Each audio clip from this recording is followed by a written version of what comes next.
नमस्कार, न्यूज के इकलौते फैमिली शो न्यूज की पाठशाला में आप सभी का बहुत स्वागत। मैं हूं सुशांत सिन्हा। ये वो पाठशाला जहां सबकी क्लास लगती है। और सबसे पहले रोज की तरह आपको बता दूं कि आज पाठशाला में क्या क्या है और कौन कौन सी क्लास लगेगी। चुनाव खत्म होने के पहले ही अरविंद केजरीवाल ने मान लिया है क्या कि मोदी तो जीत रहे हैं। केजरीवाल के शरीर में ऐसा कौन सा केमिकल लोचा हुआ है कि जान को खतरा है, आज इसकी भी बात होगी। स्वाति मालीवाल केस, केजरीवाल के पीएस विभव को कोर्ट ने जमानत क्यों नहीं दी, आज आपको यह भी बताऊंगा। इसके अलावा लोकसभा चुनाव के फाइनल राउंड में मोदी को कितनी सीटें आनी तय हैं। खटाखट फटाफट के बीच काशी में ऐसा क्या हो रहा है कि सब होंगे सफाचट, आज यह भी बताऊंगा। UP, Bihar, Bengal final voting के दिन क्या कमाल होने वाला है, आज इसका चैप्टर भी है। इसके अलावा मुस्लिम देश पहुंचे बागेश्वर बाबा और फिर किया वो काम कि सब हैरान रह गए। बागेश्वर बाबा ने जब दुबई के शेखों की पर्ची खोली तो क्या धमाल हुआ, आज ये भी दिखाऊंगा। इसके अलावा बंगाल में आया वो तूफान जो ट्रेन तक उड़ाकर ले जाने वाला था, क्या बांग्लादेश की उस तबाही का चैप्टर जिसकी चपेट में 1.5 करोड़ घर आए हैं, उसकी तस्वीरें और पूरी खबर बताऊंगा। लेकिन पाठशाला शुरू करने से पहले दिन भर का रिवीजन, उसके बाद पहला chapter.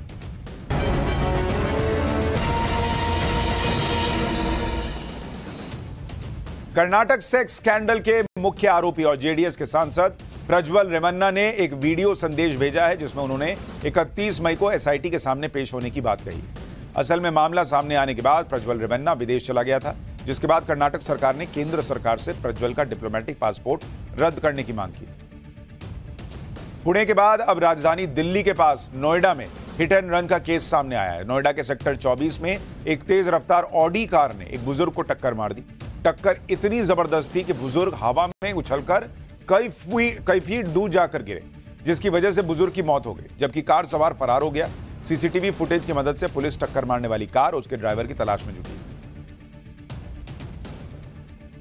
Pune hit and run case की जांच में बड़ा खुलासा हुआ है। पुणे पुलिस ने बताया कि हादसे के बाद नाबालिग आरोपी का ब्लड सैंपल डस्टबिन में फेंक दिया गया था। पुलिस ने सबूतों से छेड़छाड़ और सैंपल बदलने के मामले में 2 डॉक्टर्स को गिरफ्तार कर लिया है। आरोप है कि डॉक्टर्स ने एक विधायक का फोन आने के बाद नाबालिग आरोपी के ब्लड सैंपल की जगह किसी दूसरे शख्स का ब्लड सैंपल जांच के लिए भेज दिया था। गुजरात हाईकोर्ट ने राजकोट में हुए अग्निकांड पर प्रशासन पर लापरवाही का आरोप लगाते हुए कड़ी फटकार लगाई। हाईकोर्ट ने कहा है कि मशीनरी के ट्रिगर से लोग मर रहे हैं। कोर्ट की सख्ती के बाद राज्य सरकार ने 7 अफसरों को सस्पेंड कर दिया है। कल राजकोट के टीआरपी गेमिंग जोन में आग लगने से 12 बच्चों समेत 28 लोगों की मौत हो गई। तिहाड़ जेल में बंद एक और गैंगस्टर को शादी के लिए पैरोल मिली है। आज लॉरेंस बिश्नोई गैंग के शूटर सचिन भांजा को शादी करने के लिए 6 घंटे की पैरोल मिली। दिल्ली पुलिस की कड़ी सुरक्षा के बीच इस गैंगस्टर ने मंदिर में शादी की। इससे पहले काला जठेड़ी और एक और गैंगस्टर को शादी के लिए पैरोल मिल चुकी थी। तो ये हो गया दिन भर का रिवीजन। अब पाठशाला की पहली क्लास। चुनाव खत्म होने के पहले ही केजरीवाल ने मान लिया है क्या कि नरेंद्र मोदी तो जीत रहे हैं बॉस। केजरीवाल के शरीर में ऐसा कौन सा केमिकल लोचा हुआ कि जान को खतरा है। स्वाति मालीवाल केस में केजरीवाल के पीएस विभव को कोर्ट से जमानत क्यों नहीं मिली, आज सबसे पहले इसका चैप्टर।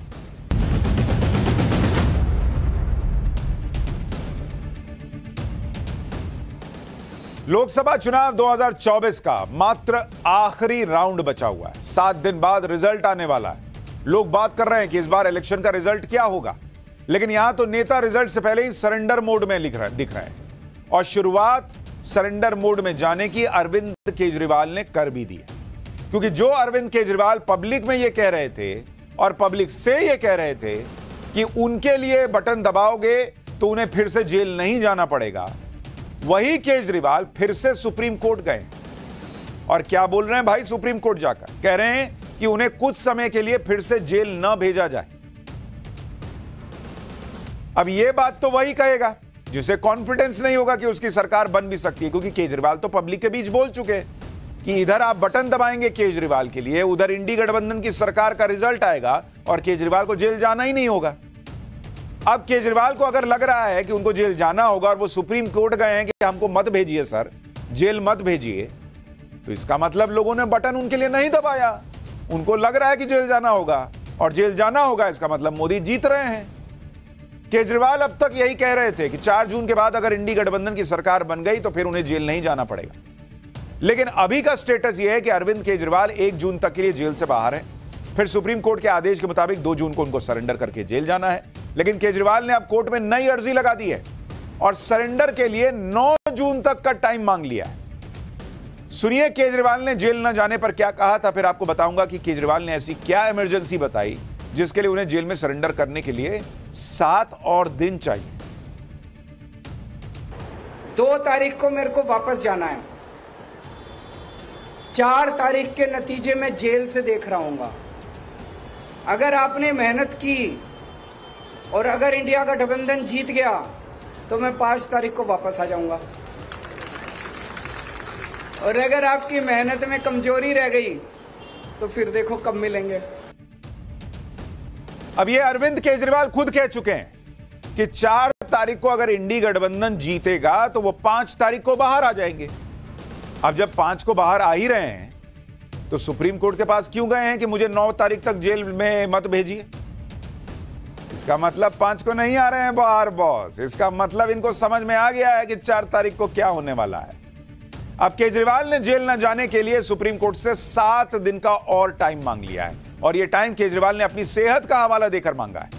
केजरीवाल की तरफ से कहा गया है कि केजरीवाल का मेडिकल टेस्ट कराने के लिए 7 और दिन चाहिए इनको, क्योंकि अरविंद केजरीवाल का वजन 7 किलो घट गया है और केजरीवाल का वजन अब फिर से बढ़ ही नहीं रहा है। केजरीवाल को थकावट होने लगी है, उन्हें चक्कर आ रहे हैं। ये सब कोर्ट में बोले हैं भाई कि हमको टेस्ट कराना पड़ेगा, पता नहीं मेरे अंदर क्या चल रहा है, एकदम वजन बढ़ ही नहीं रहा है भाई, और चक्कर वक्कर सब आ रहा है। लेकिन इनके लॉजिक से तो 5 तारीख को ये बाहर आ रहे हैं, 4 तारीख को इंडी गठबंधन के जीतने से, तो फिर ये सब बात क्यों कह रहे हैं? क्या सरेंडर कर दिया इन्होंने रिजल्ट आने के पहले ही कि मोदी आएगा तो मोदी ही? सुप्रीम कोर्ट को दी अर्जी में अरविंद केजरीवाल की तरफ से बताया गया है कि उन्होंने कई टेस्ट कराए हैं जिससे यह पता चला है कि हाई ब्लड ग्लूकोज लेवल के अलावा उनका कीटोन लेवल भी बढ़ा हुआ है।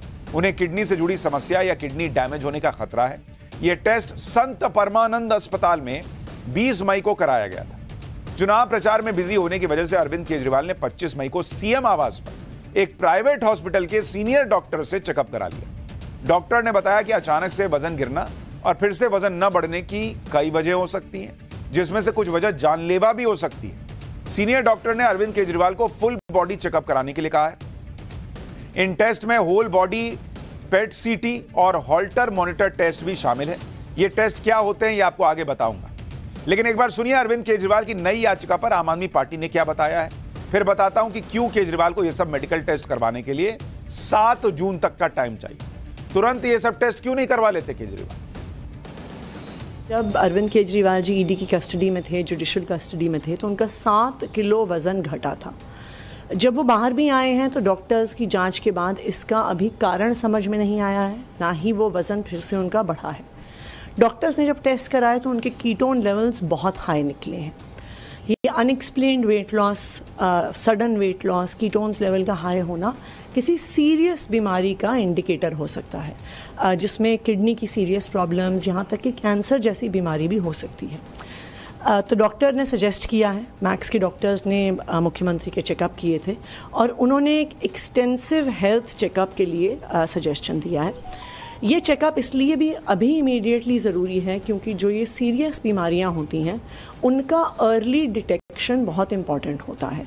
अर्ली डिटेक्शन होता है, बीमारी जल्दी पकड़ी जाती है तो इलाज जल्दी शुरू होके इंसान की तबीयत जल्दी ठीक हो सकती है।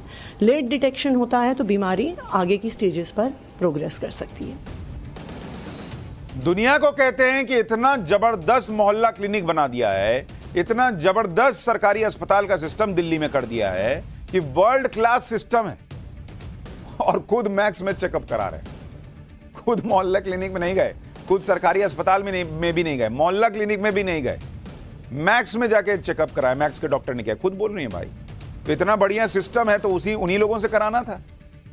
जिस तरह की बातें केजरीवाल के लोग कर रहे हैं उससे तो यही लग रहा है कि केजरीवाल का मामला लेकिन गंभीर मेडिकल इमरजेंसी का है, और अगर ऐसा है तो इसे तत्काल डॉक्टर्स को दिखाना चाहिए, तत्काल इलाज करवाना चाहिए अरविंद केजरीवाल। लेकिन केजरीवाल तो ऐसा कुछ नहीं कर रहे। केजरीवाल को तो अपनी सीटों की फिक्र है। केजरीवाल के लोग बता रहे हैं कि केजरीवाल बहुत बीमार हैं, लेकिन केजरीवाल तो ताबड़तोड़ प्रचार में जुटे हैं। केजरीवाल का पूरा फोकस इस वक्त पंजाब पर है। एक दिन में केजरीवाल पंजाब के 3-3 शहर जा रहे हैं। और वहां पर अपनी पार्टी का प्रचार कर रहे हैं। आज उन्होंने पहले अमृतसर के व्यापारियों के कार्यक्रम में हिस्सा लिया, फिर बठिंडा में पंजाब के सीएम के साथ प्रेस कॉन्फ्रेंस की और फिर शाम को जालंधर में रोड शो किया। यानी एक एक दिन में केजरीवाल कई चुनावी कार्यक्रम में हिस्सा ले रहे हैं। अब अगर उनका वजन नहीं बढ़ रहा, उनको चक्कर आ रहे हैं, उनको कमजोरी महसूस हो रही है, तो ये सब करने की बजाय उनको पहले चेकअप कराना चाहिए। चुनाव तो आते जाते रहते हैं, लेकिन सेहत पहले जरूरी है। केजरीवाल जी, जिस तरह से केजरीवाल चुनाव प्रचार कर रहे हैं उससे उनको उनकी गंभीर बीमारी वाली बात मैच नहीं करती। लेकिन अगर केजरीवाल की मेडिकल कंडीशन वाकई ठीक नहीं है तो फिर उन्हें घर पर रहना चाहिए, ना कि इस तरह से घूम घूम कर प्रचार करना चाहिए। क्योंकि सीटें तो आती जाती रहेंगी, सरकारें बनती बिगड़ती रहेंगी, सीटें कुछ ज्यादा या कम होती रहेंगी, लेकिन सेहत ऐसी चीज है जिससे कॉम्प्रोमाइज नहीं होना चाहिए। केजरीवाल जी, आप जैसा नेता देश को कहां मिलेगा? अपनी सेहत का ध्यान रखिए सर। लेकिन लग ऐसा रहा है कि केजरीवाल को इस वक्त सिर्फ चुनाव जीतने की परवाह है, इसलिए जब उनसे सुप्रीम कोर्ट में नई अर्जी के बारे में सवाल हुआ तो नाराज हो गए। देखिए, उनकी तो तहे दिल से इच्छा है कि केजरीवाल मर जाए। मैंने 7 दिन तक केवल अपने टेस्ट कराने के लिए, क्योंकि मेरा वजन 7 किलो, आपको वैसे ही दिख रहा होगा, जो लोग मेरे को जानते हैं कि वजन बहुत ज्यादा गिर गया है।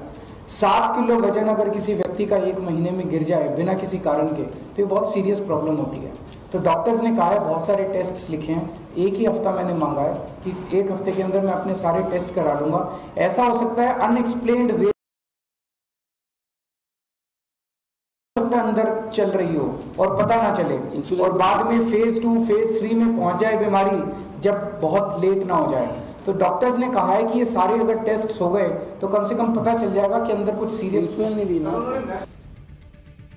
अरविंद केजरीवाल ने अपनी अर्जी में खुद ये माना है कि जिन डॉक्टर्स ने जांच की वो ये मान रहे हैं कि अरविंद केजरीवाल की हालत गंभीर है, किडनी डैमेज होने का भी खतरा है, जानलेवा बीमारी हो सकती है। ये सब वो खुद बता रहे हैं। डॉक्टरों ने अरविंद केजरीवाल को अन्य जांच के साथ 2 अहम टेस्ट कराने के लिए कहा है, जिसमें एक होल बॉडी पेट सीटी स्कैन है, जिसमें यह पता चलता है कि शरीर के किस अंग में क्या परेशानी है। यह एक तरीके से पूरे शरीर को स्कैन करने जैसा है। इस टेस्ट में आधे से 1 घंटे का वक्त लगता है, मात्र आधे से 1 घंटे का वक्त। एक टेस्ट है हॉल्टर मॉनिटर टेस्ट। इसमें आम दिनचर्या के दौरान ही मरीज के शरीर पर कई डिवाइस लगा दिए जाते हैं। यह डिवाइस पल्स रेट और बाकी चीजें मॉनिटर करता है। इसे लंबे वक्त तक लगाना होता है। डॉक्टरों के मुताबिक अरविंद केजरीवाल का कीटोन लेवल बढ़ा हुआ है। कीटोन तब बढ़ जाता है जब शरीर एनर्जी बनाने के लिए ग्लूकोज की जगह फैट तोड़ने लगता है। कीटोन लेवल बढ़ जाने से किडनी फेलियर का भी खतरा रहता है। अब बड़ा सवाल यह है कि अगर केजरीवाल जी की तबीयत इतनी खराब है तो वो ये टेस्ट, कौन सा फुल बॉडी चेकअप होता है बॉस जो आधे दिन में ना हो सके? आधे दिन टेस्ट कराएं, फिर करें धनाधन प्रचार। या जो बॉडी में लगा के टेस्ट होना है 2-3 दिन के लिए, वो लगा के प्रचार करें, उसमें पता चल जाएगा। कई लोगों को यह बात हजम नहीं हो रही कि जब अरविंद केजरीवाल खुद मान रहे हैं कि उन्हें कोई गंभीर बीमारी हो सकती है, तो फिर मेडिकल टेस्ट कराने के लिए चुनाव खत्म होने का इंतजार क्या कर रहे हैं भाई? वो क्यों अपनी जान को खतरे में डाल रहे हैं? और फिर कह रहे हैं कि बीजेपी तो यही चाहती कि अरविंद केजरीवाल मर जाए। अरे बीजेपी ने आपका टेस्ट रोका हुआ है, आप खुद टेस्ट नहीं करा रहे हैं। और उनके पार्टी के लोग कैसे हैं? हाथ पकड़ के ले जाएं कि छोड़िए सर, हम लोग ले आएंगे सीट, आप चलिए टेस्ट कराइए। आधा दिन लगेगा, 2 घंटा लगेगा, 4 घंटा लगेगा, 1 दिन लग जाएगा। 1 दिन में ऐसा क्या हो जाएगा भाई? क्योंकि आप देखिए, आज की तारीख 27 मई, 30 तारीख को प्रचार खत्म हो जाएगा। मेडिकल टेस्ट के लिए वक्त 3 से 7 जून तक का है। यानी टेस्ट के लिए 7 दिन का उनको इंतजार क्यों करना है भाई? इस पर आम आदमी पार्टी कह रही है कि 30 जून तक तो केजरीवाल प्रचार में बिजी है। अगर यह तर्क मान भी लिया जाए कि अरविंद केजरीवाल अपनी जान को खतरे में डालकर अपने मेडिकल टेस्ट को प्रचार तक टाल रहे हैं, तो फिर यह सवाल उठेगा कि वो 30 जून की शाम को जब प्रचार थम जाएगा, तब से लेकर 2 जून की सुबह के बीच टेस्ट क्यों नहीं करवा सकते भाई? 30 तारीख हो गई, उसके बाद जो है आपका 1 तारीख है, 2 तारीख है, इसमें कराइए टेस्ट। 2 तारीख को ना आपको करना है सरेंडर। और जैसे केजरीवाल खुद बता रहे हैं कि गंभीर बीमारी हो सकती है, तो उस हिसाब से तो उन्हें एक भी दिन वेस्ट नहीं करना चाहिए। लेकिन केजरीवाल टेस्ट तब कराना चाहते हैं जब उनके जेल जाने की तारीख आ जाए, और फिर कह रहे हैं कि उसके बाद हमको 7 दिन और दीजिए तब हम टेस्ट कराएं। इस पर बीजेपी कह रही है कि अरविंद केजरीवाल ने इतने दिन घूम घूम कर प्रचार किया, और जब जेल जाने की तारीख करीब आ गई तो मेडिकल टेस्ट की नौटंकी कर रहा है। बीजेपी आरोप लगा रही है कि जानबूझकर अरविंद केजरीवाल ने प्राइवेट डॉक्टर से जांच कराई ताकि उनकी पोल ना खुले। सुनिए बीजेपी नेता क्या कह रहे हैं, फिर आपको बताऊंगा कि केजरीवाल की मेडिकल जांच क्या सच में बहाना है या नहीं। हैरानगी इस बात की है, जो आदमी तंदुरुस्त बाहर घूम रहा है, सारा दिन प्रधानमंत्री जी को लेकर सारे देश को गालियां निकाल रहे हैं, जब जेल जाने की बारी आती है उनकी तबीयत खराब हो जाती है। पूरे प्रचार के दौरान इनकी तबीयत ठीक थी, पूरे प्रचार के दौरान इनका स्वास्थ्य ठीक था, इंडी गठबंधन का प्रचार करना, दिल्ली के चुनाव प्रचार में प्रचार करना बिल्कुल ठीक थे। लेकिन अब नई नई बीमारी को हवाला दिया जा रहा है, नए नए टेस्ट करवाने हैं और रिपोर्ट जमा कराई है प्राइवेट हॉस्पिटल की, किसी सरकारी हॉस्पिटल की नहीं। जानबूझकर अंतरिम जमानत की छूट का फायदा उठाना चाहते हैं और अब चुनाव प्रचार के लिए पंजाब में है। अगर स्वास्थ्य खराब है तो फिर पंजाब चुनाव में क्या कर रहे हैं? अब इस नौटंकीबाजी का क्या हश्र करना है, ये दिल्ली, पंजाब और देश की जनता तय करे। एक जगह भी गलती से 30 मई को 30 जून बोल दिया था, उसको इग्नोर मार दीजिएगा। अरविंद केजरीवाल के प्राइवेट डॉक्टर से टेस्ट कराने पर भी सवाल उठ रहा है। लोग पूछ रहे हैं कि जो केजरीवाल दिल्ली में सरकारी अस्पताल और मोहल्ला क्लिनिक के हेल्थ मॉडल को वर्ल्ड बेस्ट बताते हैं, वो खुद दिल्ली में प्राइवेट डॉक्टर्स में से टेस्ट करवा रहे हैं। अरविंद केजरीवाल जिन मेडिकल टेस्ट के लिए कोर्ट से 7 दिन का वक्त मांग रहे हैं, वो टेस्ट तो तिहाड़ जेल में रहकर भी हो सकते हैं। अगर तिहाड़ जेल के अंदर सुविधा ना हो तो उन्हें कुछ वक्त के लिए जेल से बाहर ले जाया जा सकता है और फिर टेस्ट पूरा होने पर उन्हें जेल वापस लाया जा सकता है। शराब घोटाले के मामले में फंसे आम आदमी पार्टी के नेता संजय सिंह भी जब तिहाड़ जेल में बंद थे तो उन्हें रूटीन जांच के लिए जेल से अस्पताल ले जाया गया था। जिस दिन उन्हें जमानत मिली थी उस दिन ही उन्हें अस्पताल में भर्ती उस दिन भी वो अस्पताल में ही भर्ती थे संजय सिंह। इसलिए ऐसा नहीं है कि तिहाड़ जेल से किसी को मेडिकल टेस्ट के लिए बाहर नहीं लाया जाता है। अरविंद केजरीवाल 10 मई से जमानत पर बाहर। आप ये देखिए कि जिस तरह अरविंद केजरीवाल खुद को बीमार बता रहे हैं, उसके बावजूद वो 10 मई से कितना प्रचार कर चुके हैं। भाई वो कह रहे हैं मेरा वजन गिर रहा है, मुझे चक्कर आ रहे हैं, मेरी तबीयत ठीक नहीं है। तो सवाल उठ रहा है कि भाई ये क्या हो रहा है। अगर आप देखेंगे केजरीवाल उन्होंने क्या क्या किया है अभी इस बार के चुनाव में, रोड शो प्लस नुक्कड़ सभा, ये अभी तक अरविंद केजरीवाल जब से जेल से बाहर आए, जमानत नहीं, कोई लोग कह रहे परोल है, कोई कह रहे जमानत है, तो 32 प्लस कर चुके हैं, 32 प्लस। सभा कितनी कर चुके हैं अरविंद केजरीवाल? 32 प्लस सभा भी कर चुके हैं। इसमें पीसी यानी प्रेस कॉन्फ्रेंस जो करते हैं प्लस रैली मिला दीजिए तो वो 20 प्लस है।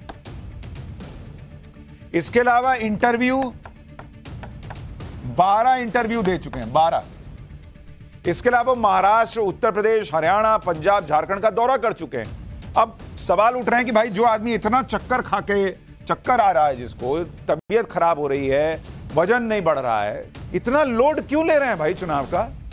इंडी गठबंधन में और लोग हैं, पार्टी में और लोग हैं, वन मैन शो है, आपकी पार्टी आपके बिना खत्म है। फिर लोगों का एक सवाल यह भी है कि अभी तो अरविंद केजरीवाल अभी जो ये सब कुछ चल रहा है, तो अरविंद केजरीवाल का हाल ये हो गया है कि अभी उनकी सेहत बिगड़ती चली जा रही है। लेकिन क्या पता टेस्ट के रिजल्ट आने के बाद अरविंद केजरीवाल ये अर्जी भी दे दें कि उनके टेस्ट रिजल्ट सही नहीं है और उन्हें जेल ना भेजा जाए? ये भी तो हो सकता है ना। अब अगर आपको दिखाऊं केजरीवाल की मेडिकल कंडीशन क्या है, ये तो वही जाने, लेकिन केजरीवाल को अपनी सियासी कंडीशन की ज्यादा फिक्र है। ऐसा इसलिए क्योंकि अगर दिल्ली की सीटों पर केजरीवाल को कामयाबी नहीं मिली तो उनका पूरा नैरेटिव फेल हो जाए। अगर पंजाब की सीटों पर केजरीवाल को कामयाबी नहीं मिली तो पंजाब में उनकी सरकार भी डगमगा सकती है। इसलिए केजरीवाल ने दिल्ली में पूरा जोर लगाया है, फिर पंजाब में पूरा जोर लगा रहे हैं कि पंजाब में उन्हें मन मुताबिक सीटें मिलें। लेकिन केजरीवाल को डर होगा कि कहीं पंजाब का हाल भी दिल्ली जैसा ना हो, क्योंकि विधानसभा में तो दिल्ली में केजरीवाल को सीटें मिलती हैं, लोकसभा में मिलती नहीं है। पंजाब में लोकसभा की 13 सीटें हैं और 2019 के चुनाव में केजरीवाल की पार्टी को पंजाब में सिर्फ 1 सीट मिली। पंजाब में केजरीवाल को इसलिए भी ज्यादा जोर लगाना पड़ रहा है क्योंकि यहां बीजेपी के साथ साथ केजरीवाल की सीधी फाइट इंडी गठबंधन की कांग्रेस से ही है। अब अगर मान लीजिए केजरीवाल जी को जेल जाना पड़ गया, दिल्ली और पंजाब में सीटें नहीं आई, तो पार्टी टूटने का खतरा और बढ़ जाएगा ना, इसलिए भी पूरा जोर लगा रहे हैं। पंजाब में अरविंद केजरीवाल इसलिए भी घिरे हुए हैं क्योंकि बीजेपी ने अभी अपनी पूरी ताकत झोंक दी है। पंजाब में लगातार पीएम मोदी रैली कर रहे हैं, अमित शाह पंजाब में प्रचार कर रहे हैं। सुनिए अमित शाह ने कैसे अरविंद केजरीवाल को घेरा, फिर आपको बताऊंगा कि आज कोर्ट में भी कैसे अरविंद केजरीवाल को झटका लगा है। स्वाति मालीवाल केस में आज कोर्ट में क्या हुआ इसके बारे में बताऊंगा, पहले अमित शाह को सुनिए। पूरा पंजाब आज भ्रष्टाचार का अड्डा बना है। केजरीवाल को केस लड़ना है, फीस चाहिए तो पंजाब के एटीएम से उठा लेते हैं। केजरीवाल ने अपने पंजाब को भ्रष्टाचार का एटीएम बनाकर रखा है। एटीएम बना, उनको चुनाव लड़ना है, अपना क्रेडिट कार्ड, मान नाम का क्रेडिट कार्ड एटीएम में डालकर पैसा दिल्ली ले जाते हैं। पंजाब में तो केजरीवाल घिरे ही हैं। दिल्ली में स्वाति मालीवाल के मामले में भी लगातार केजरीवाल सवालों से घिरे हुए। आज केजरीवाल के पीएस विभव कुमार की जमानत अर्जी दिल्ली की 30 हजारी कोर्ट ने खारिज कर दी। इस जमानत अर्जी की सुनवाई के दौरान खुद स्वाति मालीवाल कोर्ट के अंदर मौजूद थी। केजरीवाल के पीएस विभव के वकील ने सुनवाई के दौरान आरोप लगाया कि स्वाति मालीवाल ने जानबूझकर सीएम हाउस के ड्राइंग रूम को चुना क्योंकि वहां सीसीटीवी नहीं था। स्वाति मालीवाल ने इस जगह को इसलिए चुना क्योंकि बाद में वो अपनी सुविधा के अनुसार आरोप लगा सके। केजरीवाल के पीएस विभव के वकील ने कहा कि विभव क्यों मालीवाल से मारपीट करेगा, कोई क्यों सीएम के घर पर ऐसी हरकत करेगा जहां इतनी सिक्योरिटी होती है। केजरीवाल के पीएस विभव के वकील का कहना था कि जहां तक बात चोट के निशान की है तो चोट के निशान तो खुद भी बनाए जा सकते हैं। मेडिकल भी 3-4 दिन बाद हुआ और उन्होंने दिल्ली पुलिस के बनाए गए कई केस देखे, लेकिन ऐसा केस पहली बार देखा है। ये सब दलीलें सुनकर स्वाति मालीवाल कोर्ट में ही रो पड़ी। स्वाति मालीवाल ने कहा कि विभव कोई मामूली आदमी नहीं है। स्वाति मालीवाल के मुताबिक विभव मंत्रियों को मिलने वाली सुविधाएं इस्तेमाल करता है। उसे जमानत मिली तो मालीवाल को खतरा होगा। दिल्ली पुलिस के वकील की तरफ से कहा गया कि विभव बिना किसी उकसावे के एक महिला को पीट रहे थे। यह दिल्ली पुलिस के वकील ने कहा है कि विभव पीट रहे थे, उसे घसीट रहे थे। क्या इससे जान नहीं जा सकती थी? दिल्ली पुलिस के वकील ने कहा कि जिस महिला पर विभव का पक्ष प्लानिंग के साथ आरोप लगाने की बात कर रहे हैं उसे खुद पार्टी के प्रमुख लेडी सिंघम कह चुके हैं। दिल्ली पुलिस के वकील के मुताबिक जब खुद पार्टी के एक सदस्य पार्टी के प्रमुख से मिलने जा रही है तो इसके लिए उसे किसकी मंजूरी की जरूरत है? यानी वहां भी अरविंद केजरीवाल को लेकर जो सवाल उठ रहे हैं वो खत्म नहीं हुए, क्योंकि विभव को जमानत नहीं दी कोर्ट को कुछ तो दिखा होगा, तभी कोर्ट ने जमानत नहीं दी। यानी केजरीवाल की मुश्किलें चुनाव के बीच खत्म होती नहीं दिख रही। लेकिन जिस तरह से वो कह रहे हैं कि भाई और थोड़ा वक्त दे दीजिए जज साहब, जेल मत भेजिए, इससे तो लग रहा है कि उनको लग रहा है पब्लिक ने वोट नहीं दिया और वो 5 को बाहर नहीं आने वाले। लेकिन 1 को क्या होने वाला है? पाठशाला में अब अगली क्लास। लोकसभा चुनाव के फाइनल राउंड में मोदी को कितनी सीटें आनी तय? खटाखट फटाफट के बीच काशी में ऐसा क्या हो रहा कि सब हो जाएंगे सफाचट? UP, Bihar, Bengal final voting के दिन क्या कमाल होने वाला है? यानी चुनाव से जुड़ी हुई सारी खबरों का चैनल।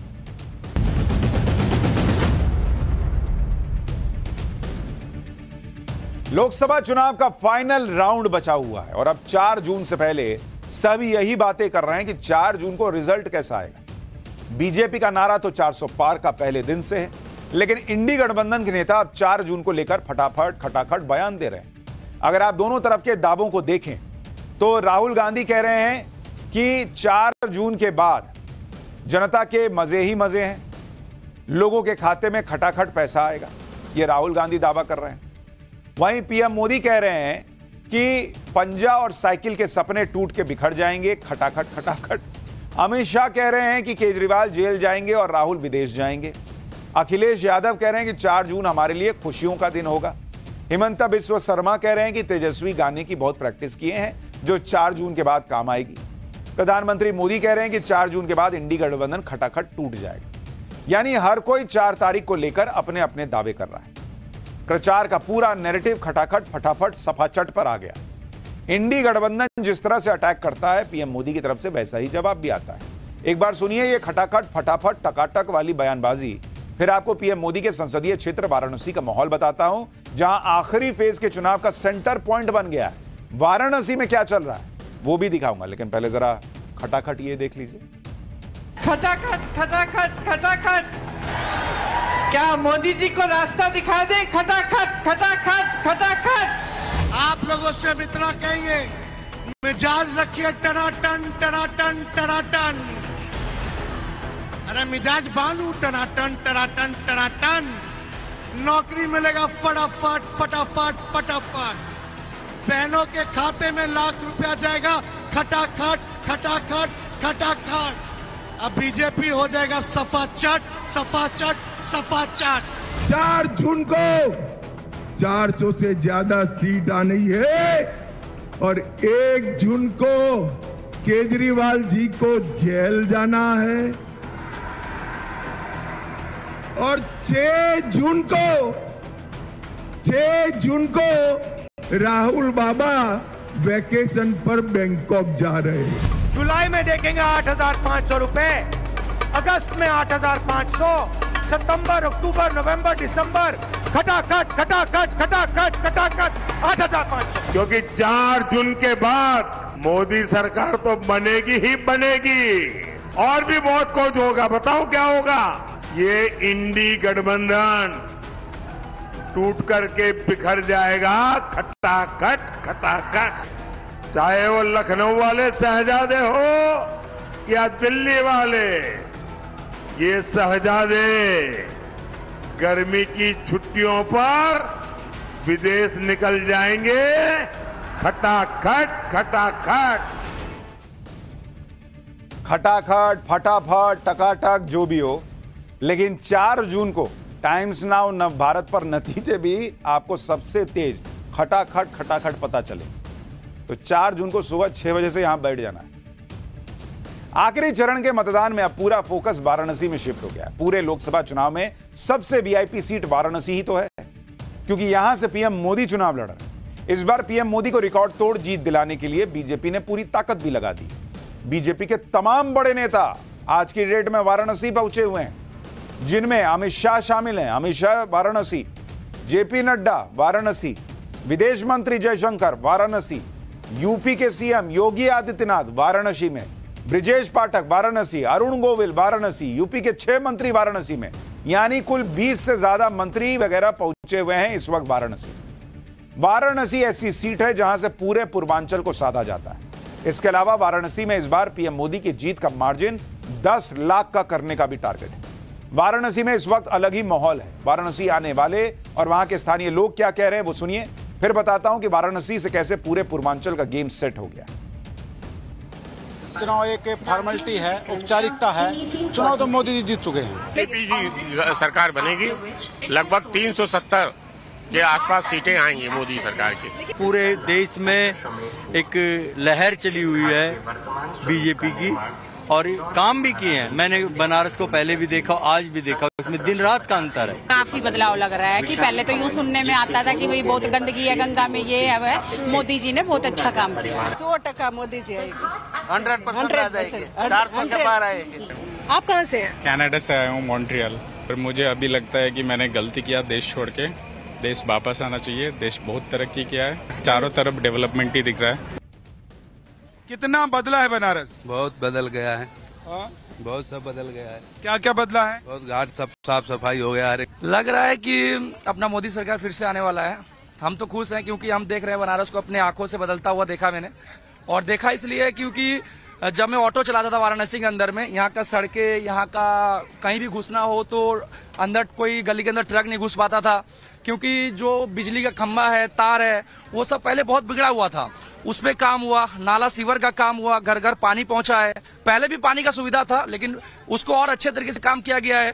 और बात करें रोड का, तो रोड भी एकदम फर्स्ट क्लास बन चुका है। हाँ, सच है, क्योंकि यहाँ का जो विकास हुआ है पिछले 5-7 सालों में, 10 सालों में, रोड इंफ्रास्ट्रक्चर और घाटों का, तो पहले से कुछ तो सुधार हुआ है। काम के यहाँ पर है तो ही रहेगा ना, जो है काम करेगा, जो यहाँ काम करेगा, जो विकास के वही ना रहेगा। वाराणसी में लोग मोदी मोदी कर रहे हैं, कह रहे हैं वाराणसी को बदल दिया है, चमका दिया है नरेंद्र मोदी ने। वाराणसी में अगर टीम मोदी पूरी ताकत से जुटी है तो इंडी गठबंधन भी अपना जोर लगा रहा है। इंडी गठबंधन से कांग्रेस को यह सीट मिली हुई है। कांग्रेस ने यहां से अपने यूपी के अध्यक्ष अजय राय को वाराणसी में चुनावी मैदान में उतार दिया। अजय राय के प्रचार के लिए वाराणसी में प्रियंका वाड्रा और डिंपल यादव का रोड शो भी हो चुका है। वाराणसी की गली गली जाकर प्रियंका और डिंपल ने वोट मांगे थे।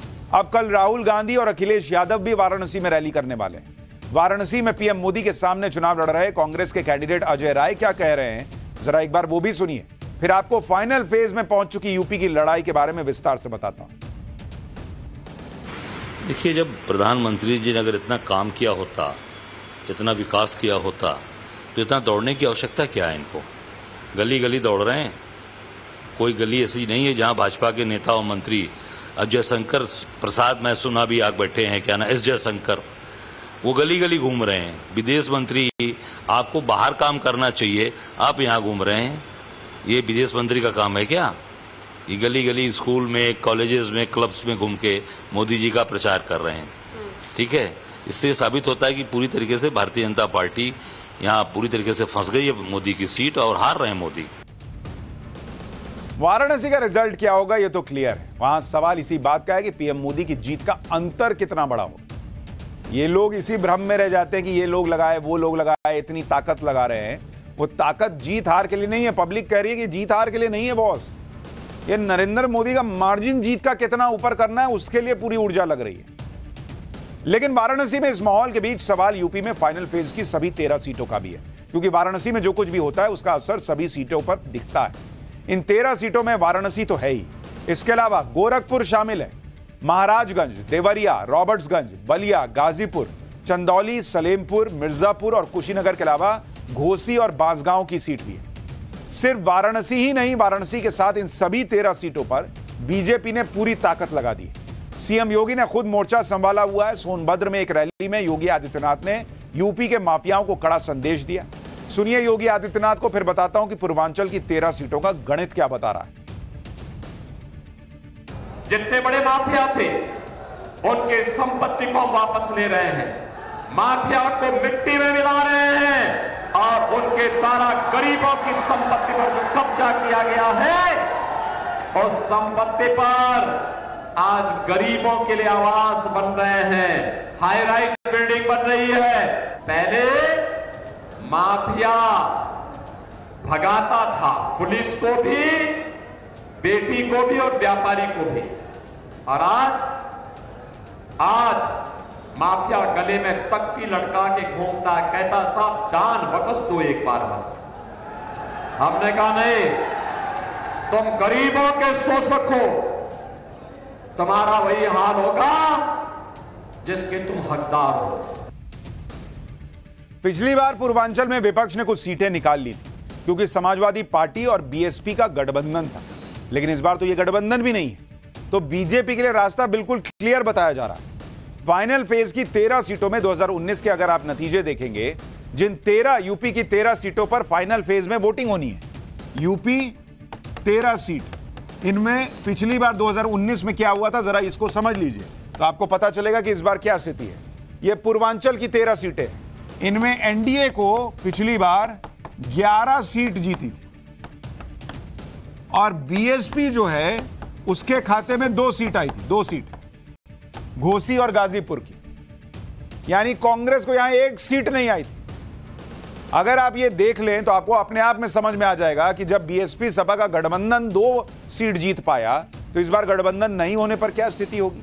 7वें और फाइनल फेज में कुल 57 सीटों पर वोटिंग होगी। इनमें उत्तर प्रदेश की 13 सीटों के अलावा पंजाब की सभी 13 सीटों पर मतदान होना है, बंगाल की 9 सीट है, इसमें बिहार की बची हुई 8 सीटें हैं, ओडिशा की 6 सीटों पर मतदान होगा, हिमाचल प्रदेश की 4 सीटों पर वोटिंग है, झारखंड की 3 पर, चंडीगढ़ की 1 सीट पर भी वोटिंग होनी है। चुनाव में हर चरण के मतदान के बाद बीजेपी दावा करती आई है कि वो कितनी सीटें पार कर चुकी है। अमित शाह ने आज दावा किया है कि 5 चरण के बाद बीजेपी 310 के पार जा चुकी है, यानी बहुमत से बहुत आगे। सुनिए अमित शाह को, फिर बताता हूं कि आखिरी चरण से पहले कांग्रेस ने अपनी सीटों को लेकर क्या दावा ठोका है। 6 चरण का चुनाव समाप्त हो गया है, मेरे पास 5 चरण का आंकड़ा है। जानना चाहते हो क्या? अरे जोर से बोलो, जानना चाहते हो तो सुन लो। 5 चरण में मोदी जी 310 सीटें पार कर चुके हैं, ये 6ठा हो गया, 7वां होने वाला है। आप लोगों को 400 पार कराना है, 400 पार। अमित शाह ने जो आंकड़ा बताया है उसमें 6ठे और 7वें चरण को काउंट नहीं किया। अगर इन दोनों को काउंट कर लें तो अमित शाह का दावा 400 के पार हो जाता है। लेकिन इंडी गठबंधन भी दावा करने लगा है कि 400 नहीं तो 350 सीटें तो इंडी गठबंधन की आएंगी। कांग्रेस के नेता जयराम रमेश ने कह दिया कि इंडी गठबंधन अब तक 272 सीटों को क्रॉस कर चुका है और कुल 350 सीट जीतने की तरफ बढ़ रहा है। अब किसका दावा सही होगा तो इसका तो पता 4 जून को चलेगा, लेकिन 4 जून से पहले एक फाइनल लड़ाई बाकी है और इस फाइनल लड़ाई में भी बीजेपी और एनडीए और इंडी गठबंधन पर बहुत भारी है। जैसे आप बिहार को देख लीजिए, बिहार के 8 सीटों पर मतदान हो रहा है लास्ट फेज में और इन 8 सीटों पर बीजेपी से ज्यादा इंडी गठबंधन के लिए चुनौती है, क्योंकि बिहार की ये 8 सीटें एनडीए गठबंधन का गढ़ है। 2014 में इन 8 में से 7 सीटें बीजेपी ने जीती थी, 1 सीट जेडीयू के पास गई थी। 2014 में तब जेडीयू एनडीए का हिस्सा नहीं थी, तब भी बीजेपी 7 जीती थी। फिर 2019 में एनडीए ने सभी 8 सीटें जीत ली थी, इसमें से बीजेपी के पास 5 और जेडीयू के पास 3 सीटें गई थी, क्योंकि गठबंधन था। 2019 में इन दोनों ने गठबंधन के साथ 8 की 8 सीटें लपेट ली थी। बिहार की 8 सीटों के लिए राहुल गांधी और तेजस्वी यादव इस बार पूरी ताकत लगा रहे हैं। राहुल गांधी तो बिहार में एक दिन में 3-3 रैलियां कर दे रहे हैं। पटना, बख्तियारपुर और दरियापुर में राहुल इंडी गठबंधन के लिए प्रचार कर रहे हैं। वहीं तेजस्वी भी पूरा जोर लगा रहे हैं कि 2019 की तरह 0 सीट वाला मामला फिर से ना हो जाए। राहुल गांधी तो कह रहे हैं कि यूपी और बिहार में इंडी गठबंधन का तूफान आ रहा है। राहुल ने फिर से कहा कि लिख के रख लो, नरेंद्र मोदी प्रधानमंत्री नहीं बनने वाले। सुनिए राहुल गांधी को, फिर बताता हूं कि 1 जून के लिए इंडी गठबंधन का प्लान क्या है। भाई और बहनों, तूफान आ रहा है। उत्तर प्रदेश में और बिहार में इंडिया गठबंधन का तूफान आ रहा है। मैं आपको बता रहा हूं, एक बात लिख के ले लो, नरेंद्र मोदी हिंदुस्तान के प्रधानमंत्री नहीं बनने जा रहे हैं, ये गारंटी करके ले लो। राहुल गांधी बात तो सही कह रहे हैं कि तूफान आ रहा है, लेकिन वो तूफान बिहार नहीं बल्कि बंगाल में आ रहा है। उसके बारे में अभी आपको आगे चैप्टर बताने वाला हूं, लेकिन पहले 1 जून के लिए इंडी गठबंधन का प्लान सुन लीजिए। कांग्रेस अध्यक्ष खड़गे साहब ने 1 जून को इंडी गठबंधन की बैठक बुलाई। चुनाव नतीजे आने से पहले ही इंडी गठबंधन की अहम बैठक होगी। बैठक में चुनाव को लेकर सभी दल अपनी रिपोर्ट पेश करेंगे। अखिलेश, तेजस्वी, एमके स्टालिन जैसे नेता बैठक में शामिल हो सकते हैं। हालांकि ममता बनर्जी ने इंडी गठबंधन की इस बैठक से दूरी बना ली है। ममता बनर्जी इस बैठक में शामिल नहीं होंगी। ममता ने कहा है कि मतदान खत्म होने में रात 10 बज जाता है, तो वो चुनाव छोड़कर कैसे जा सकती है। वो इंडिया टीम तो 1 तारीख में ही मीटिंग कर दिया था। मैंने बोला देखो 1 तारीख मैं नहीं जा सकती हूँ कि हमारा इधर में 10 सीट का चुनाव है। वो दिन पंजाब में भी चुनाव वाला है लगता है, वो दिन और सारी जगह में चुनाव है, यूपी में भी है। चलो यूपी तो उसका स्टेट है, लेकिन अखिलेश तो है, बिहार में भी है। और चुनाव चलते हैं 6 बजे तक, जो लाइन में खड़ा होता है उसका वोट खत्म होना रात 10 बज जाता है, तो हम कैसे छोड़ के चले जाएगा।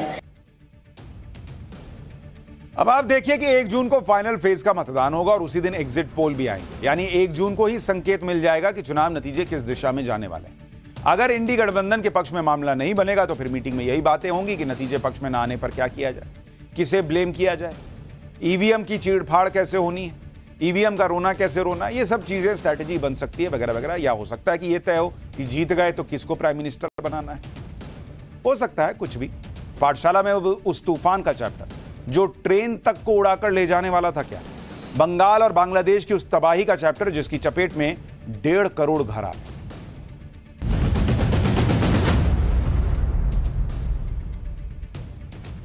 एक ऐसा तूफान जिसने एक साथ करोड़ों घरों में आफत मचा दी। तूफान भी ऐसा जिसकी वजह से पिछले कई दिनों से लोग दहशत में जीने को मजबूर हो गए। आपको उस जगह की बात बताऊंगा जहां 1.5 करोड़ से ज्यादा लोगों के घरों में बिजली गुल हो गई। ऐसा तूफान आया जो अपने रास्ते में आने वाले मकानों की छत, पेड़ और बिजली के खंभों को उखाड़ता चला गया, जिसकी वजह से एयरपोर्ट बंद हो गए, ट्रेनों के पहियों को जंजीर से बांधना पड़ गया। इस तूफान का नाम है रेमल। तूफान को यह नाम दिए जाने की वजह भी आगे बताऊंगा। पहले देखिए इस तूफान ने बंगाल और बांग्लादेश में कैसे तबाही मचाई। रेमल तूफान की वजह से पश्चिम बंगाल में 135 किलोमीटर प्रति घंटा से ज्यादा की रफ्तार से हवाएं चली। बंगाल के अलग अलग इलाकों में तूफान की वजह से 200 से ज्यादा पेड़ और बिजली के खंभे उखड़ गए। कोलकाता एयरपोर्ट को 21 घंटे तक बंद रखना पड़ा। इस दौरान करीब 400 फ्लाइट्स कैंसिल हुई। बांग्लादेश में भी तूफान का जबरदस्त असर देखने को मिला। बांग्लादेश में तूफान की वजह से समुद्र के किनारे बसे 30,000 घर तबाह हुए। रेमल तूफान की वजह से बांग्लादेश में 10 लोगों की मौत हो गई। बांग्लादेश में तूफान की वजह से करीब 1.5 करोड़ घरों की बिजली तक गुल हुई। रेमल तूफान से बंगाल में मची तबाही की तस्वीरें आगे दिखाऊंगा, लेकिन सबसे तेज हवाओं के साथ मूसलाधार बारिश शुरू हो गई। तूफान की वजह से चल रही हवाओं की रफ्तार का अंदाजा हावड़ा रेलवे स्टेशन से आई इन तस्वीरों को देखकर लगाया जा सकता है। जहां तूफान की वजह से ट्रेन प्लेटफॉर्म से आगे न बढ़ जाए, इसके लिए ट्रेन के पहियों को लोहे की जंजीर से बांधना पड़ गया। कि मतलब ऐसा लग रहा था जैसे उड़ा के ना ले जाए, मतलब उड़ा के मतलब ऐसे पूरा उड़ा के नहीं, लेकिन गति ना दे दे और ये आगे ना निकल जाए ट्रेन के डिब्बे। इतना मैसिव तूफान। कोलकाता एयरपोर्ट पर तो तूफान की ऐसी मार पड़ी कि रनवे पर बारिश का पानी भर गया, जिसकी वजह से 21 घंटे तक एयरपोर्ट ही बंद करना पड़ गया। बंगाल में कई जगहों पर तूफान की वजह से बड़े बड़े पेड़ गिरने से कई घरों को नुकसान पहुंचा। कोलकाता में एक दीवार गिरने से 4 लोगों की मौत की भी खबर आई। यह भी जान लीजिए कि बंगाल और बांग्लादेश में तबाही मचाने वाला यह तूफान किस रास्ते से होता हुआ बंगाल पहुंचा और इसका आगे का रास्ता क्या है। 22 मई को बंगाल की खाड़ी में यह तूफान उठा। इसके बाद यह तूफान तेजी से बांग्लादेश और पूर्वोत्तर भारत की तरफ बढ़ने लगा। रविवार यानी 26 मई को तूफान पश्चिम बंगाल और बांग्लादेश के समुद्री तट के करीब पहुंचा, जिसकी वजह से कई इलाकों में भारी बारिश शुरू हो गई। करीब 135 किलोमीटर प्रति घंटे की रफ्तार से हवाएं चली। आज पश्चिम बंगाल और बांग्लादेश के तटीय इलाकों से टकराने के बाद तूफान कमजोर हो गया और अब यह असम और त्रिपुरा की तरफ बढ़ चुका है। हालांकि रेमल तूफान की वजह से पश्चिम बंगाल और बांग्लादेश में उतना नुकसान नहीं हुआ जितने नुकसान की आशंका जताई जा रही थी। इसकी वजह रही तूफान से निपटने की तैयारियां। पश्चिम बंगाल में तूफान प्रभावित इलाकों से पहले ही 1 लाख से ज्यादा लोगों को सुरक्षित ठिकानों पर भेज दिया गया, जबकि बांग्लादेश में भी समुद्र के किनारे बसे जिलों से करीब 8 लाख लोगों को शेल्टर होम पहुंचाया गया। वहीं भारत में खुद प्रधानमंत्री नरेंद्र मोदी तूफान से निपटने की तैयारियों को मॉनिटर करते रहे। दिल्ली में पीएम मोदी ने हाई लेवल की बैठक की। तूफान के अलर्ट को देखते हुए केंद्र सरकार ने बंगाल में एनडीआरएफ की 14 टीमें तैनात की थी। तूफान के बंगाल से समुद्री तट से टकराने के बाद मची तबाही के बाद एनडीआरएफ की टीम रेस्क्यू ऑपरेशन में जुट गई। तूफान की वजह से सड़कों और मकानों पर गिरे पेड़ों को हटाने का काम शुरू कर दिया गया। हालांकि आज बंगाल और बांग्लादेश के तटीय इलाकों से टकराने के बाद तूफान कमजोर पड़ गया और रेमल तूफान से निपटने की तैयारियों पर एनडीआरएफ के डीआईजी ने क्या कहा है वो सुन लीजिए, फिर बताता हूं कि कोस्ट गार्ड की टीम ने भी तूफान आने से पहले कैसे लोगों को अलर्ट किया। अभी लैंडफॉल के बाद इसकी अभी जो मूवमेंट है ये लैंड पर हो रहा है और आगे जाकर के फिर ये फर्दर वीकेंड होगा ये, तो उसके बाद उसकी स्पीड कम होगी। हालांकि इसमें तेज बारिश की काफी संभावना रहती है जिससे क्षति पहुंच सकती है, इसलिए आसाम में और त्रिपुरा में भी अलर्ट जारी है और वहां पर हमारी एनडीआरएफ की टीमें भी मौजूद हैं और किसी भी हादसे के लिए तैयार हैं। एक तरफ एनडीआरएफ की टीम तूफान आने के बाद रेस्क्यू ऑपरेशन में जुट गई, तो वहीं दूसरी तरफ इंडियन कोस्ट गार्ड की टीम भी तूफान के बंगाल के समुद्री तट पर पहुंचने से पहले लगातार लोगों को अलर्ट करने में जुटी रही। प्लेन की मदद से कोस्ट गार्ड की टीम ने समुद्र में मौजूद लोगों को जल्द से जल्द नजदीक के पोर्ट पहुंचने की चेतावनी दी। सावधान सावधान सावधान, ये जानकारी आपको भारतीय तटरक्षक की तरफ से दी जा रही है।